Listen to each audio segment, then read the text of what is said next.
এদিকে আমাদের রিস্কা মামারা তারা রাস্তা আটকে রেখে দিয়েছে। ওয়াও, শুধু ওয়াও, আজকে তো ওয়ার ভিতরে রিস্কা রিস্কা ওয়াও। মানুষ আর যাই হোক শুধু রিস্কা দিয়ে যাবে।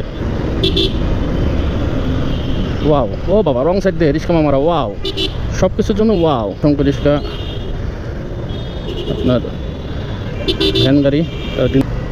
আসলে ঢাকা শহরের সবচেয়ে বড় সমস্যা এই অটো চালিত রিস্কা। এই যে উল্টা সাইড থেকে তারা আসবে, দুর্ঘটনা ঘটবে, মানুষ আহত হবে, কিন্তু তাদের সচেতন করার দায়িত্ব কারণ নেই। আপনি দেখেন রিস্কার যন্ত্রণা, আপনি কোন সাইডে যাবেন? ও ওয়াও, আজকে রিস্কা মামারা শুধু ওয়াও আর ওয়াও। যাবেন কোন দিকে? ওয়াও, শুধু রিস্কা আজকে ওয়াও। চলে রাস্তাঘাটে তারা ট্যাক্স দেয় নিয়মিত।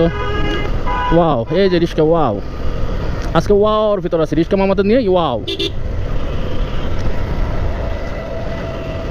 আমি বামে যাব, সিগন্যাল দিছি, তাদের জন্য ওয়াও।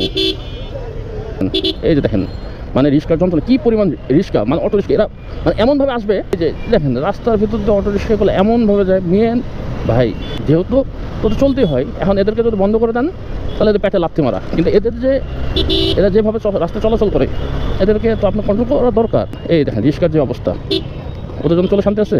কী বলবেন, উল্টা সোজা দেখেন। এই যে আরেকজন আসার জন্য রেডি। এই যে পুরো রাস্তা ব্লক করে ফেলছে রিস্কা। এখন ওরা গরিব, ওদেরকে আপনি কিছু বলবেন ভাই আমি গরিব, আমাকেই আপনার পারেন। কিন্তু ওরা যে একটু মানে কি মানে বিবেক নিয়ে যদি চলে রাস্তার এক সাইড দিয়ে এক পাশ দিয়ে তো তারা চলাচল করে, তাহলে আমাদের জন্য সুবিধা হয়, ওদের জন্য সুবিধা হয়।